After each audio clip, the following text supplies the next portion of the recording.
Olá, alunos do SESEC Afonso Arinos. Nós estamos iniciando o nosso módulo 3 do conteúdo de Física, onde a gente iremos abordar o tema da matéria pressão. Pressão é definida como a força F aplicada em uma determinada superfície, que é a área, que é expressa com a letrinha A, dada pela expressão. Aí abaixo vocês podem observar que nós temos uma equação. Essa equação é que nos facilita a nós calcularmos a densidade de uma pressão de um certo objeto. Então, o que é que a gente temos que ter? Para a gente calcular a densidade, a gente precisa da pressão, que é igual a massa dividido pelo volume. Aí vocês podem observar que está falando o seguinte, dá uma olhada nessa tirinha. A gente temos uma tirinha onde está expressando a imagem de este afunda rápido, este não. O que acontece? Está uma areia movediça, não é isso? E pelo que você observa, esse primeiro rapaz aí, ele está o quê? Ele está afundando rápido. Agora o outro, pelo que vocês observam, ele está deitado. Enquanto o primeiro está em pé, o segundo está deitado, não é isso? Então o segundo já está falando que este não. Por que um afunda e o outro não? Por mais que os dois tenham o mesmo peso, o peso do segundo está distribuído em uma área maior que o primeiro. Então, ele exerce menos pressão e não afunda. Dá para vocês observarem o que acontece? O corpo, no caso, o primeiro, ele está em pé. Por ele estar em pé, então a área dele é menor. Então, a tendência é afundar. O outro não, o outro já está deitado. Então, com certeza, a área que ela está ocupando sobre essa areia movediça é maior. Por esse motivo, ele não afunda. Nesta outra, aí vocês podem observar, nós temos exemplo de 4 exemplos aí de pressão. Esse primeiro aí, vocês têm o exemplo de um lápis. Um pequeno lápis, onde a gente temos, de um lado, nós temos uma borracha e do outro lado a gente temos a ponta desse lápis. O que acontece? O lado que está a borracha, a área é maior. Pela área ser maior, com certeza, qual é o lado primeiro que irá, no caso aí, aprofundar? Será o lado da ponta, porque a ponta, a área é menor. Então, a tendência é o quê? A pressão exercida sobre esse lápis, o lado que vai exercer maior pressão, com certeza é o lado da ponta, viu?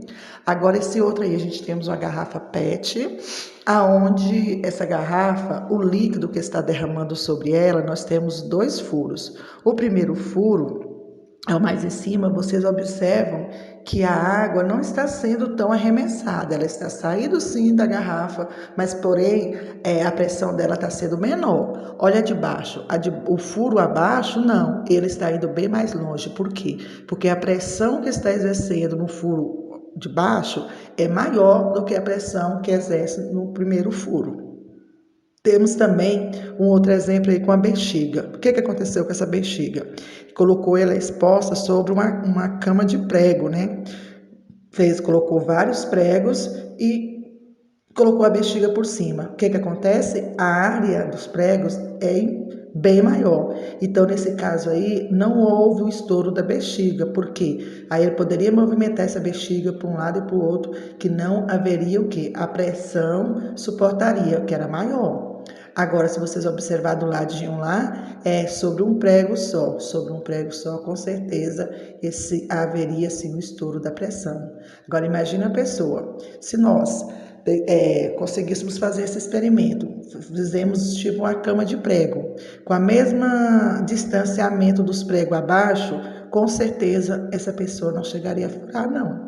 Por causa de quê? Porque a pressão, ele poderia sentar, ele poderia deitar, porque a pressão exercida, ela faria com que não houvesse a perfuração. Agora, lógico, sobre um prego só, a gente não se arrisca, né, gente? Então, vamos lá. Temos também um outro exemplo claro aí de pressão, que é a questão quando a gente vai e medimos a nossa pressão. Tá vendo um aparelho aí? Então, esse aí também é um outro exemplo lógico que nós temos de pressão. Então vamos lá, nós temos pressão hidrostática. Podemos comprovar essa situação quando furamos um saco cheio de água em diferentes níveis. Nos furos mais abaixo, a água sai com mais pressão. Foi aquele caso que eu passei para vocês anterior, o caso da garrafa PET. Quanto mais embaixo for o furo, com certeza a pressão será maior, no caso aí desse saco cheio de água, não é isso? Aí vocês podem observar que nós temos o que? A imagem de uma represa, de uma barragem, não é isso? Aí vem falando o seguinte: as barragens são mais reforçadas embaixo para suportar a maior pressão. O que acontece? Quando vai fazer a construção de uma barragem, com certeza a preocupação deles é imensa em todas as partes, mas com certeza a parte de baixo, por causa da pressão da água que fica, ela tem que ser bem mais reforçada do que a parte acima. Aí eu tenho para vocês a forma da pressão hidrostática. O valor da pressão hidrostática depende da densidade do líquido, do valor da aceleração, da gravidade local e da altura do líquido acima do ponto considerado. Lembrando que gravidade foi o que nós vimos na aula anterior. A gravidade, se nós vamos referido ao planeta Terra, nós sempre vamos usar a gravidade igual a 10, tá bom? Desta forma, a pressão hidrostática é calculada usando-se a seguinte fórmula. Qual é a fórmula? Pressão hidrostática é igual a densidade vezes a gravidade vezes a altura. Com certeza você vai ter a altura do certo objeto e a densidade dele também. Então, e a gravidade, sempre lembrando que é 10, tá bom? Onde pH, que é a pressão hidrostática, que vem sempre referindo em newtons metros quadrados, a densidade, que ela sempre é dada em quilograma, ou quilo, né, por metros cúbico, a gravidade, que é a aceleração da gravidade, ela é sempre dada em metros por segundo ao quadrado, que é aquela que eu falei para vocês, que é 10. E a altura também vem dada sempre em metros, tá bom? Para poder trabalhar essa fórmula. E agora eu lanço o desafio para vocês. Quais situações do seu cotidiano que são influenciadas pela pressão atmosférica? Pensem, quais situações que pode ser no nosso cotidiano, na questão que vocês encontram no dia a dia de vocês, que é exemplo de pressão atmosférica.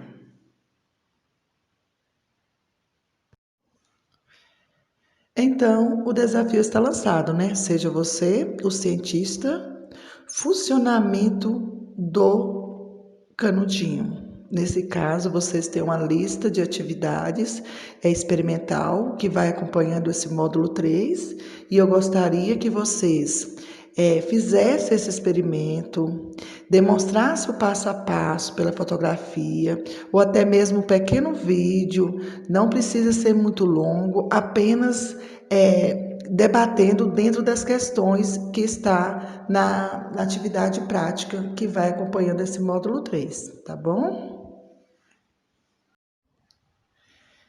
E para finalizarmos, tá lá, né? Minha vida resumida em uma imagem. Pressão familiar, ansiedade, estresse, preocupação, indecisão, eu.